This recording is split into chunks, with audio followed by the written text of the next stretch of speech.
Hi guys, I wanted to talk to you today about water, and I wanted to share with you something that you might find quite surprising, but I actually haven't drunk any plain water since December 2016. And you might think, whoa, how is this possible? How are you not dehydrated?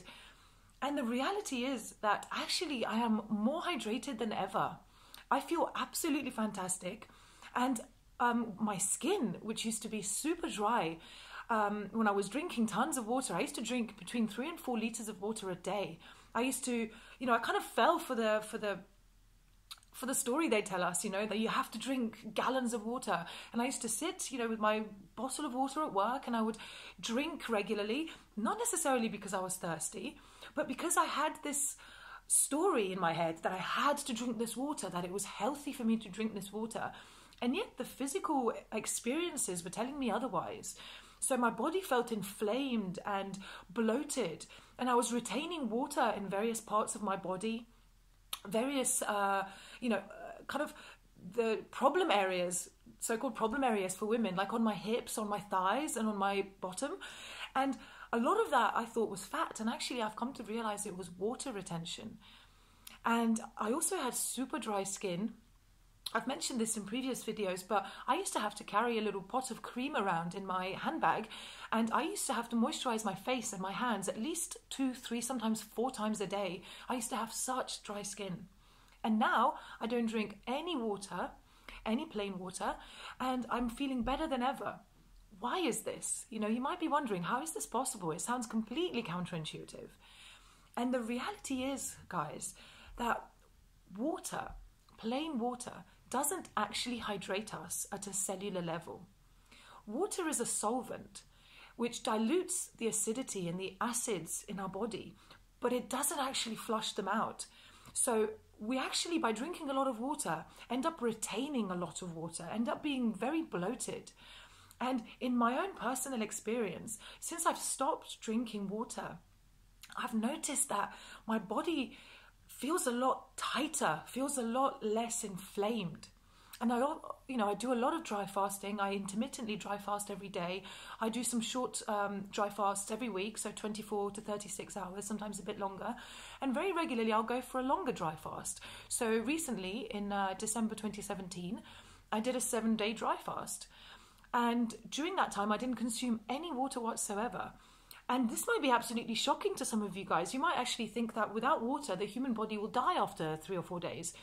And the reality is that a very toxic human body would die after 3 or 4 days, perhaps. But the body that is cleaned, I'm not saying I'm fully clean or that I've attained perfect health. Far from it. I'm still very much on this journey with you guys. But I do have considerable amounts of experience under my belt in terms of fasting and cleansing and the fruit diet.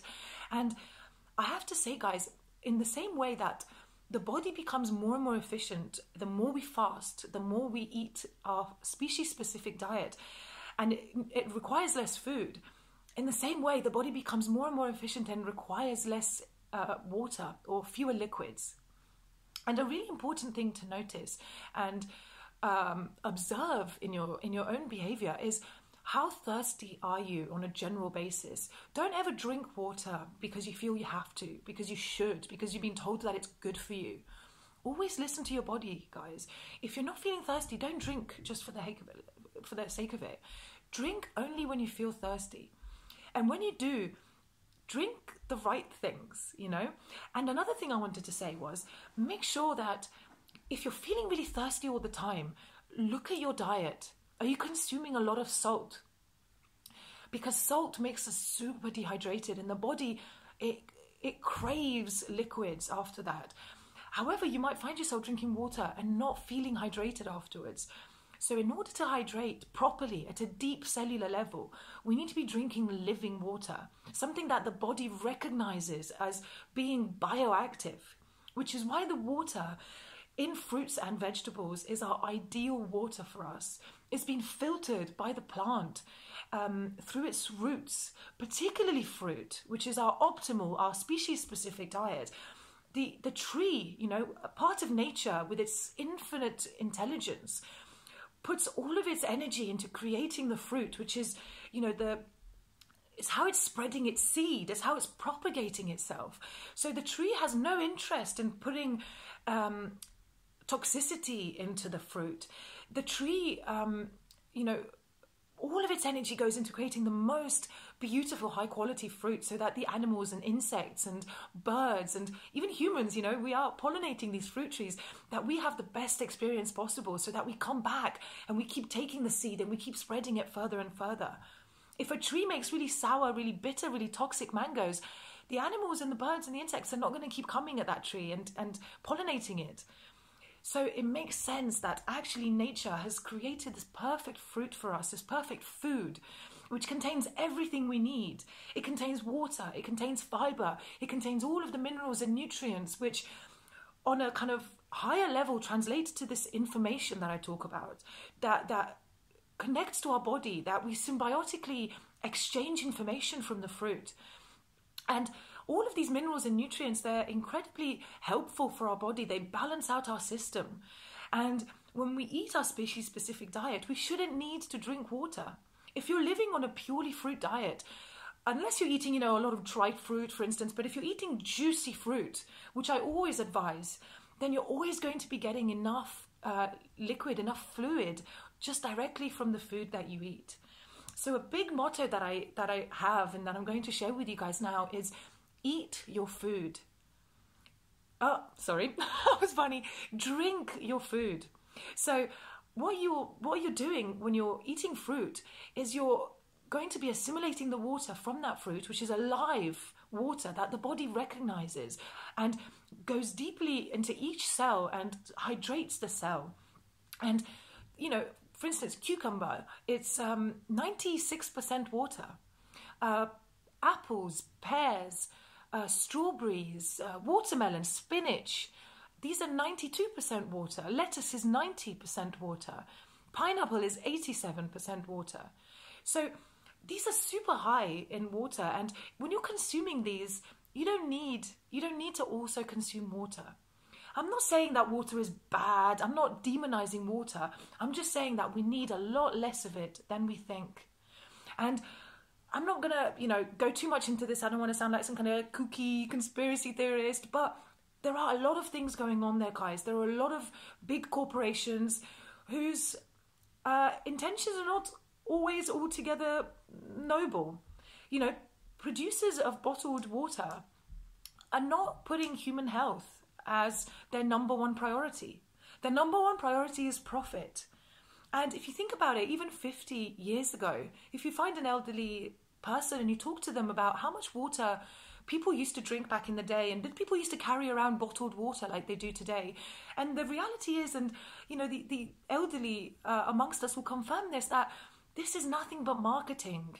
These bottled water companies are making huge amounts of money out of spreading a lie that we need to drink all of this water when in reality we don't. And the really important thing to note here is that when we're drinking water, we are keeping the kidneys busy, having to filter out all of that water, right? And, a lot of the time when we drink a lot of water, and this was certainly the case for me, I used to find myself having to go to the toilet all the time. Like almost on the hour, I used to have to go for a wee. And that wee used to be very clear. And there's a lot of misinformation here about the quality of our urine and how it should look. And the reality is that our urine should look dark, and it should have particles in there which have been filtered by the kidneys through and from the lymphatic system. And this is then cleared through the urine. And that is actually the primary role of the kidneys, to filter out the lymphatic system. But if we're constantly drinking water, constantly topping up our water, the kidneys never get a break from filtering the water, and they never get a chance to get, or they very rarely get a chance to get to the actual function that their primary role, which is filtering the lymphatic system. And when the kidneys are not filtering, or they're not filtering optimally, then we get a sluggish and a backed up lymphatic system. And all disease stems from the lymphatic system. The lymphatic system is the body's kind of sewer system. It's how we expel all of the toxins and waste from our lifestyle and foods that we eat. And ideally, if we're just eating a non-toxic, species-specific diet like fruit, then there should be very little filtration that would need to happen because we're taking in very few toxins. But the reality is, none of us were born fruitarians. If any of you were and you're part of this group, by all means, please reach out to me. I'd love to get to know you. And there are a few really fortunate souls on this planet who were born to fruitarian parents, who have never eaten anything but fruit and tender leafy greens. And I've seen, some of these kids in real life. The majority I've sort of just observed on YouTube, and they are so healthy, so vibrant, so energetic, so present, so connected, so awake. And this is the kind of energy that one radiates with when one's kidneys are filtering and when one's body is not full of waste. But sadly, the reality is for most of us in the Western world that we were born eating a standard kind of, the so-called standard American diet, which usually means meat and dairy products and eggs and a lot of fats and oils and processed food, potentially a lot of microwave food if we were kind of, kids growing up in the 80s and 90s before our parents really kind of knew how bad microwaves were. And on top of that, we eat a lot of salts, a lot of chemicals. There are a lot of pharmaceutical drugs in our system, a lot of heavy metals from various injections. And all of this piles up and piles up. Not to mention all the toxic fumes in the air around us, the fact that a lot of us don't drink clean water, which is something I'm going to get to at the end of the video. And all of this just compiles and compiles. And over time, we develop what we call illnesses. The people think that when you get old, you get ill. That's just what happens when you get old. And that's not the reality. The reality is that the body has been backed up consistently, and because the kidneys haven't had a chance to filter this waste through the lymphatic system, it just gets more and more chronic. And then it gets to a point where the body just can't cope with the burden anymore. So the really important thing, guys, and it's something that I say in the protocol, and it's something that I advise all of my clients to do straight away as soon as they start working with me, is do daily intermittent dry fasting, at least 12 hours every day. And this includes sleeping time. So really, if you're not going to drink for an hour or two before bed, and then you sleep for 7 hours, and then you don't drink for 3 hours afterwards, that's your 12 hours. It's really not the be all and end all. And if you're waking up super thirsty and you're absolutely gagging for water, you need to look at your diet. You need to look at your salt intake, and you need to look at your food. What are you eating? Are you eating enough fruit? Are you eating enough high water content food? Enough big salads? This is what our diet should comprise of. Food that is alive and full of liquid. Anytime we eat anything cooked, it's not necessarily, a lot of the raw food community complains about cooked food and says that the issue is that the enzymes have died and that this food is no longer alive. And there is some level of truth to that, of course. There are always going to be some drawbacks to cooking food, because the fact that we have to cook it, the fact that we can't eat it, that it's not good for us, that it's not appealing to us in its natural state, means that it's not our optimal food. So there are always going to be some drawbacks to cooking food. But something that the raw food community tends to ignore largely is the fact that the water has largely been removed from the food.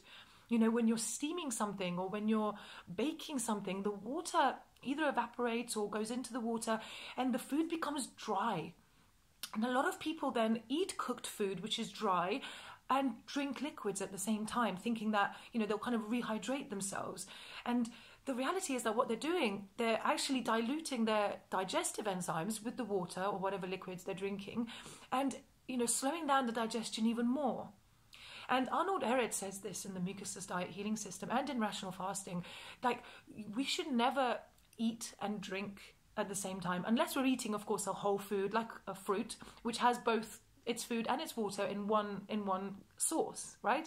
But if you're eating a meal, let's say a standard American diet, let's say a burger and chips, right, or fries, as you guys call it in America, you feel thirsty when you're eating this food because it's really high in oil, it's really high in salt, so it feels very normal and natural to reach out for the soda or the cola or whatever, right?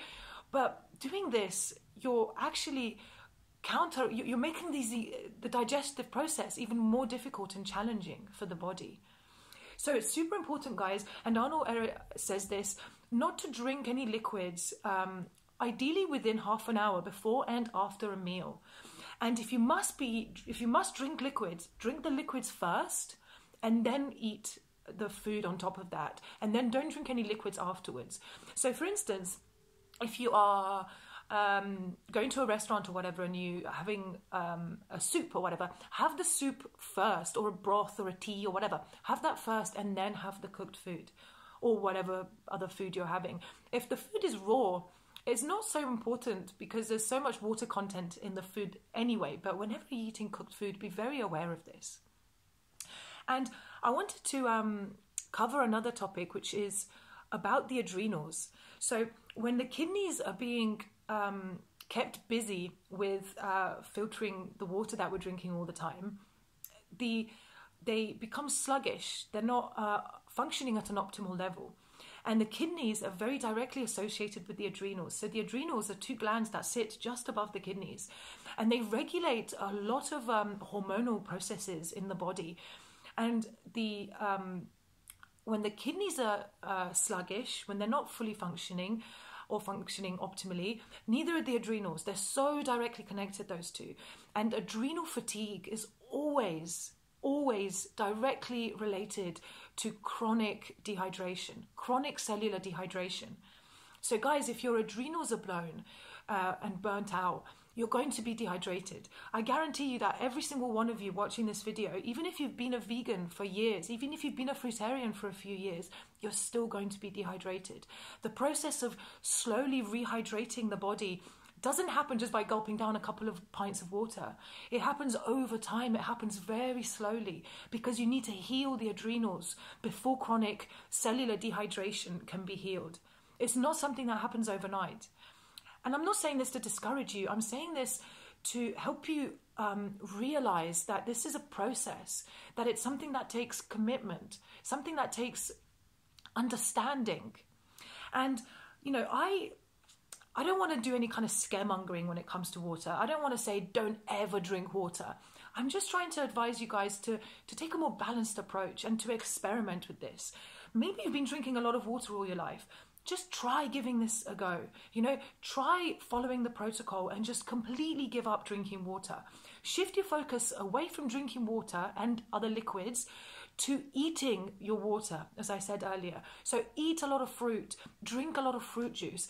If you're feeling thirsty and you don't want to drink anything too sweet and you don't fancy a fruit juice or eating any fruit, make yourself a herbal tea or make yourself a lemon water or something like this. And even if you feel absolutely gagging for some water, add some lemon into it. Squeeze some lemon in there because it will make the rehydrative qualities of that water so much more potent.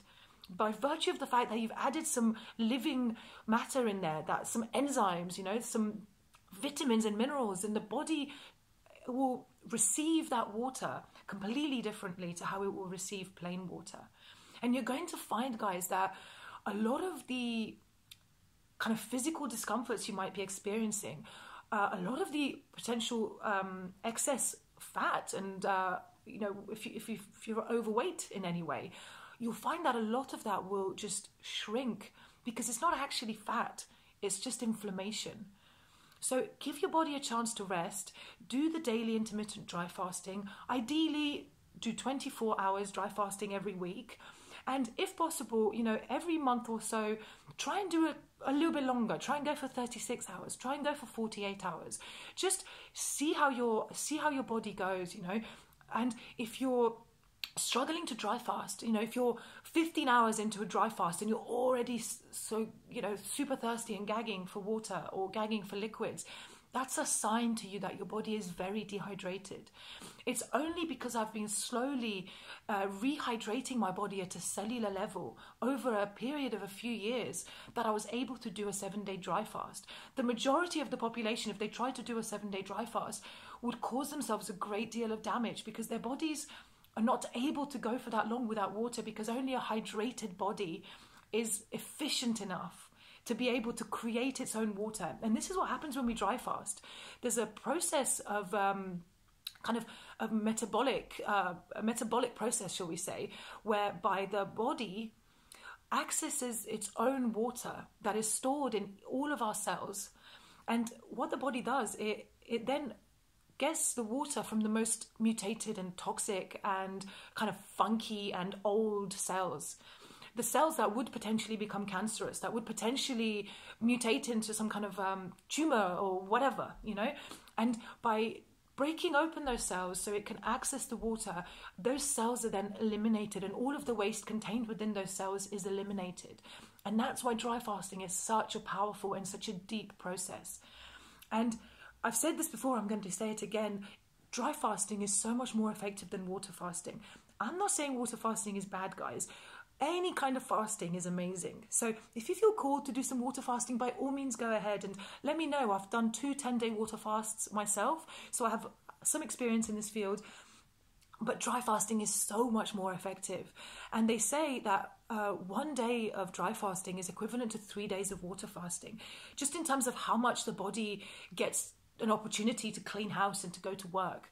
So don't forget, guys, drink your water and eat your water. And I keep getting those wrong. My brain's not functioning. Eat your water, don't drink your water. And if you must drink water, if you feel really cold, add some, make it into a herbal tea, or add a bit of lemon to it, or squeeze a little bit of fresh orange juice in there. Make cucumber water, add some mint to it. Just make it alive. And after some time, you'll find that water just doesn't appeal to you anymore. If you said to me, what would you rather drink? A glass of plain water, a glass of water but with, half a lemon squeezed into it, or a glass of freshly squeezed orange juice, or a glass of freshly pressed pineapple juice, 100% of the time I will go for the orange juice or the pineapple juice. They taste so much better. They feel so much better. And I always notice when I drink a pint of orange juice versus when I drink a pint of water, even if it's, obviously I don't drink plain water, it's lemon water, but I will be going to the toilet a lot more regularly when I drink water than when I drink the juice. And this is because more of the water is kind of used up by the body. It's not such a solvent like the other water, right? The plain water. And I'm going to wrap it up there. If you guys have any questions, let me know in the comments below. And one thing I wanted to add is that there isn't much information about this online. So if you go into Google, water is a solvent and all this kind of stuff, you're going to struggle to find information about this. And this is because, not because I've made it up or because this is some kind of weird cult, but because there's such a high level of misinformation out there. And this is really kind of at the forefront of being rediscovered, because the ancient, the yogis and the ancient peoples knew about this. And if you observe nature and animals in nature, yes, you see some animals drinking water, but generally speaking, animals don't drink water, they eat their water. So a lion, you see him, sharing a little bit of water with the other animals, but generally speaking, they drink the blood of, they eat the blood of the buffalo or whatever. And that is how the lion generally gets the majority of its water. A lion might go for weeks without actually going to a watering hole, So it's a kind of a misconception that in the animal kingdom, animals are always drinking. They're really not. And humans are very unique in that respect. And it's not because we're doing something correctly, it's because we've become disconnected from nature. And a lot of the information that I've got about this, and particularly about dry fasting, obviously some of it is from my own direct personal experience. Some of it comes from Arnold Ehret, but the vast majority of the dry fasting information and the sources of the fact that water is a solvent but doesn't hydrate us at a cellular level comes from the work of Dr. Filanov, who's a Russian scientist, and he's done a lot of experiments on dry fasting, with dry fasting on his own body and then with lots of other patients, lots of his own patients. And he has written an incredible book, but it's in Russian and it's available online. And I might even include it, if anybody wants, let me know and I can send you a link. But generally, this is incredibly difficult to read because it's been translated into English using a kind of auto-translate. So the language is really difficult, it's kind of clumsy, but the information is all in there. And I read it and I found it absolutely fascinating. And it was directly confirmed by everything I've come to realize through my own dry fasting experience. So guys, do follow the protocol when it comes to the dry fasting schedule, and do, from this day onwards, just experiment with cutting out water. If you feel thirsty, don't reach for a glass of water. reach for some freshly squeezed orange juice or some freshly pressed other type of juice, or some grape juice, some Welch's purple grape juice, or have some herbal tea. But you're going to find over time that you're not going to be so attracted by the herbal tea. I only really tend to want to drink herbal teas if I've eaten some cooked food and, you know, maybe an hour or two later, because there was a bit of tamari in the dressing or whatever, I start to feel thirsty. If I'm eating a fruit diet, you know, let's say I have a day where I have some orange juice for breakfast, maybe a papaya in the afternoon, and maybe half a melon in the evening, I never feel thirsty. It's only when I eat cooked food, or I have a salad with some kind of tamari or some kind of added salt. I never add salt to my food ever. I only use tamari. Occasionally I have a bit of miso or a miso soup, but I'm trying to eliminate miso. And I try to use as little tamari as possible and as rarely as possible. I'm trying to kind of eliminate salt altogether from my diet, because my body's telling me by the fact that I feel really thirsty afterwards that it's dehydrated me. So listen to your body, guys, and you'll see that when you cut out water and replace it with fruit and fruit juice and the water from vegetables, etc., you will feel so much better. So I'm now going to wrap up and talk a little bit about the type of water you should drink. So I highly recommend drinking or using, let's say, only distilled water. And I always use distilled water for all of my enemas. And if I ever make a herbal tea, or if I ever, you know, make a soup and I add a little bit of water, or if I ever use it in cooking, I only ever use distilled water. And there's a lot of, again, misinformation spread about distilled water online. There are a lot of people, including Dr. Mercola, who says that it's really dangerous, that it leaches minerals from the body, and all of this is complete bullshit, to be perfectly honest. And the reality is that water is H2O. That is its molecular composition, right? And what is distilled water? It's pure H2O. It's pure water. How can pure water ever be dangerous? It's just clean, right? The water that you see when you see your bottle of Evian or whatever, and it's got all of those various nutrients and mineral salts or whatever listed on the back, they're really proud of all of their mineral content. They fail to inform people that these are inorganic minerals. So these are essentially tiny little stones and pebbles that have kind of been broken down over time, so they're invisible to the naked eye, but that's essentially what they are, right? If I said to you, if you came to me and you had an iron deficiency and I said, hey, eat some rocks, there's iron in these rocks, you'd realize, well, but the human body can't digest rocks. And in the same way, the human body doesn't absorb these inorganic minerals that are present in spring water. And again, I'm not saying that all spring waters are created equally. Some are way better than others. Some are way fresher than others. But what I'm saying is that the body doesn't absorb and doesn't use these inorganic minerals that are present in anything but distilled water. And if you can't have distilled water, reverse osmosis water is almost as good as distilled water. It's only got something like 45 parts per million, and distilled water literally has 0 parts per million. Some of these waters out there, including some of the ones that are advertised as fortified with minerals, like the Coca-Cola water, whatever that is, those are so bad for you. And these inorganic minerals have to be flushed through the body, right? And the reality is that the body has to work really hard to flush out these inorganic minerals, and they end up largely depositing in the body, calcifying around the bones and the joints. And this is why we see a lot of elderly people who are very stiff. It's got nothing to do with age, people. It's because for decades and decades, their body has slowly been accumulating these inorganic minerals. And I'm also going to attach to this video a short video that I've taken of my water distiller. And it's basically after about 2 weeks, maybe 3 weeks maximum of daily use. And you're going to see just the sheer amount of plaque and gunk that is stuck to the inside of that water distiller. And think about it, this water is going through your body. So all of that stuff is going and being stored in your body and being expelled at great expense to the body. It takes a lot of energy to expel this, right? So don't be fooled by the misinformation that's being spread online that distilled water is bad for you. That is fear-mongering.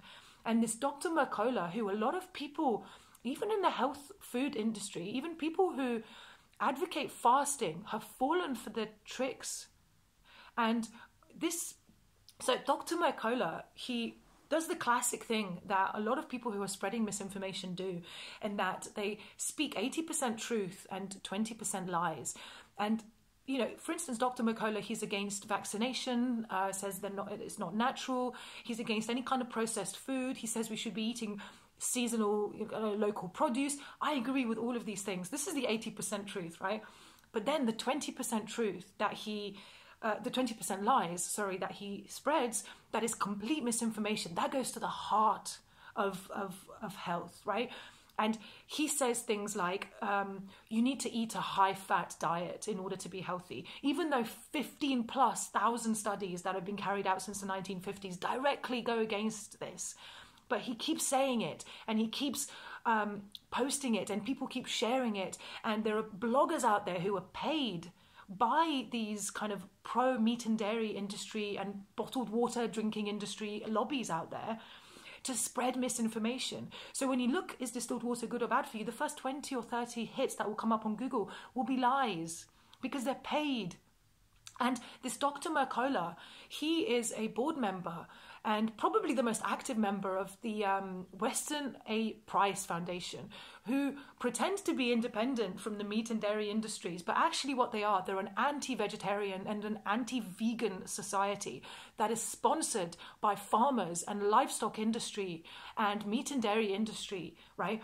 And they don't even, they're even so rubbish at hiding this. They pretend they're independent, but their sponsors for loads of their conferences are, you know, meat and dairy industry, various companies, etc. So always follow the money, guys. And whenever there's kind of fear-mongering and misinformation being spread, keep digging. Don't just believe the first thing you find on Google, because the truth is sometimes hidden in plain sight and it's obvious. And that's always observed through nature, through observing how animals live their lives, how they interact with nature, how much water they drink, what kind of species-specific foods they eat. But actually, when it comes to finding real truths about the human body, there is such an agenda out there to keep us asleep and to keep us ignorant of how our bodies truly work, that it's actually quite difficult to find truth. This Dr. Filanov book that I came across, it took me months of researching and reading dry fasting articles to come across the book. And a lot of people demonize dry fasting because they don't understand it. And people are scared of what they don't understand.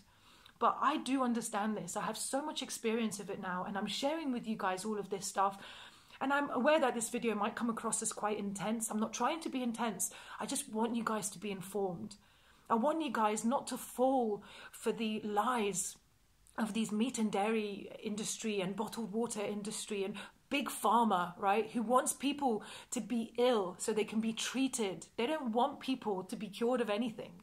They want people to be dependent on their medicines and their vaccines.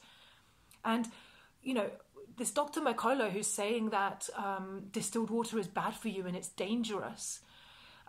He says it leaches minerals from the body. Yes, this is true.